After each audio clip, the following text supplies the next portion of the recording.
तकबीर, अल्लाह अकबर, नारे रिसालत, या रसूल अल्लाह, नारे हैदरी, या अली, नारे भुट्टो। मर गए भुट्टू। अस्सलाम वालेकुम नाज़रीन, मैं हूं पाकिस्तान के आपका होस्ट मोहम्मद वक़ार। जितने भी बहन भाई देख रहे हैं चैनल पर नए तो इसको लाजमी सब्सक्राइब करें, वीडियो को शेयर करें और कमेंट्स भी ठोक दें। यह आप छोटी सी रिक्वेस्ट है। तो यार बड़ी मुझे ताज्जुबी हुई कि बिलावल भुट्टो जो एक कट्टर किस्म का लिबरल न्यूज़ सोच के जो हामी लोग होते हैं, तो ये क्या करते हैं कि जब जलसे जुलूस में जाता है ना कोई नजरिया, ना कोई बयानिया, ना कोई वर्क, और पाकिस्तान की वो गरीब, वो पिसा हुआ तबका, वो मजदूर, ये sugar mafia, Pakistan cricket board का चेयरमैन ज़का अशरफ, जिसकी शुगर की बड़ी बड़ी मिलें हैं। मैंने आपको पहले भी बताया कि ये शुगर डैडी ये क्या करता है कि वहां पर बावलपुर के अंदर इनका जलसा था, तो जलसे के अंदर ये उन मजदूरों को लाकर खड़ा कर देता है। क्यों? क्योंकि उनको कहते हैं कि आपने जाना है और इस जलसे में आपकी जो दिहाड़ी है वो लग जाएगी, आपको पैसा भी मिलेगा, और उन बेचारों को इस जलसे में पहुंचा दिया जाता है। कौन भेजता है? पाकिस्तानी क्रिकेट बोर्ड का जो चेयरमैन है ज़का अशरफ। ये वो सियासी टाउट जिसकी वजह से आज पाकिस्तान की क्रिकेट का तबाही भी आप देख लें, और पाकिस्तान की तबाही भी आप देख लें, पाकिस्तान की मुआशियत की तबाही भी आप देख लें। तो इन बेशर्मों ने जो तबाही मचाई है, और अब ये आगे मजहबी नारे को, यार ये नारे हम देखते हैं कि बड़े बड़े जब कोई इस तरह का यानी कोई जलसा हो और मैच वगैरह खेला जा रहा हो, तो जो शौकीन होते हैं अपने लहू को गरमाने के लिए ये नारे लगाते हैं, और ये नारे लगाने चाहिए। इससे मजीद जो है ना इंसान के जज्बात उभरते हैं। लेकिन आप इसको बतौर एक हथियार इस्तेमाल करें पॉलिटिकल, लेकिन एजेंडा आपका कोई और, यानी एजेंडा आपका हो कि हमने पार्लियामेंट में खत्म नबूवत पर डाका मारना है, और आप मारें, आप वो वोट भी दें, सब कुछ करें, लेकिन जब आप आवाम के अंदर निकलें तो आप नारा लगाएं कि नारे तकबीर, नारे रिसालत और नारे हैदरी।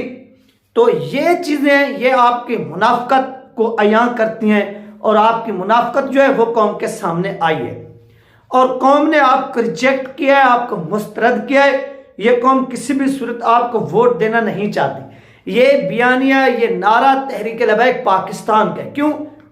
वैसे तो ओवरऑल पाकिस्तानियों का है, जिसका दिल करे जहां पर भी चाहे वो नारा लगाएं। मैं इसलिए ये क्रेडिट तहरीक लबैक पाकिस्तान को देता हूं कि उन्होंने मुश्किल टाइम में भी ये नारा लगाया, आसान टाइम में भी नारा लगाया। यानी उनका नजरिया ही यही चीज है, उनका नजरिया ही यही चीज है, उनका सब कुछ यही चीज है। ऐसी बात नहीं है कि उनका नजरिया कोई और नहीं, उनका नजरिया सिर्फ और सिर्फ यही है कि हमने क्या करना है, नमूस रिसालत, हजूर पाक सल्लल्लाहु अलैहि वसल्लम की नमूस खत्म नबुव्वत। तो इनका क्या नजरिया है कि जब अवाम के अंदर, क्योंकि पाकिस्तान की 97% जो पॉपुलेशन है, जो पीपल है, जो लोग हैं, जो आबादी है, वो मुसलमानों पर मुश्तमिल है। तो जब अवाम के अंदर आप निकलेंगे तो आपको अगर इस तरह के आप इस्लामी नारे लगाएंगे, इस्लामी टच देंगे, तो जो भोली भाली अवाम होती है वो बड़ी खुश होती है कि यार ये देखो भुट्टो का जो नवासा है वो आया हुआ था इस तरह से। तो यार ये जो चीज़ें हैं, इन चीज़ों से मेरा इख्तलाफ है। ये बिल्कुल बिलावल ने गलत किया। आप अगर नारा लगाएं, इस पर अमल करके दिखाएं। आप तहरीक लबैक पाकिस्तान की नकल करना छोड़ दें, आप कोई अपना नारा लगाएं। आपका ये पहले नारा होता था कि रोटी कपड़ा और मकान, जब हम छोटे हुआ करते थे तो ये नारा बड़ा मशहूर था, और इनके जो चेलड़े, वो चमचे जो हुआ करते थे, वो पब्लिक के अंदर ये नारा लगाते थे। ठीक हो गया।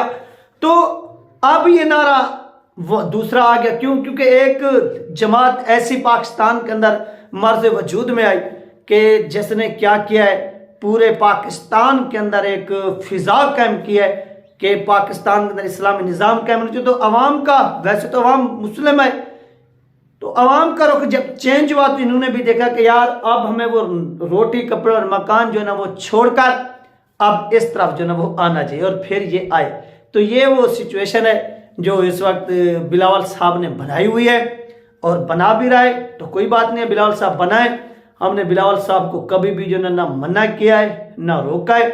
इनको बनाना चाहिए, ये सब कुछ करना चाहिए, इससे कोई इख्तलाफ नहीं है। लेकिन याद रखिए कि तहरीक लबैक पाकिस्तान को कोई भी ख़त्म नहीं कर सकता। कोई भी जो पाकिस्तान के अंदर एक मजहबी तबका बिखरा हुआ था, याद रखिए कि एस्टेब्लिशमेंट भी जो एक पॉलिसी मेकर ऊपर बैठे हुए जो पॉलिसी बनाते हैं वो पाकिस्तान की पब्लिक को, आवाम को मद्देनजर रखकर बनाते हैं। अगर तहरीक लबैक पाकिस्तान मर्ज वजूद में आई है तो इसको बनाने के लिए वो माहौल क्रिएट किया गया, वो उस तरह से सानिए करवाए गए वाक़यात हुए कि ये लोग इकट्ठे हों, ये जो बिखरे हुए हैं। इससे क्या होता है कि जो उलमा का तबका था या मजहबी तबका था उसका इलेक्शन से इतनी दिलचस्पी नहीं थी, दूर दूर था, ये सब लोग बिखरे हुए थे। तो इनको यानी इकट्ठा करने के लिए एक लीडरशिप के नीचे वो सारे के सारे वाक़यात करवाए गए। और अब जो लोग कहते हैं कि तहरीक लबैक पाकिस्तान ख़त्म होगी तो ये उनकी खाम ख्याल है, क्योंकि तहरीक लबैक पाकिस्तान जो है वो किसी भी सूरत ख़त्म नहीं हो सकती, किसी भी सूरत। क्यों? तहरीक लबैक पाकिस्तान के साथ पाकिस्तान की जो इस वक्त यूथ है वो खड़ी है। यहाँ पर कमी किस चीज़ की है कि ग्राउंड के अंदर वर्क करने की कमी है कि वर्क को किस तरह से किया जाए, फैलाया जाए। अगर बिलावल भुट्टो वर्क करता है तो इनके पास क्या है, नंबर 1 पैसे की कमी नहीं है।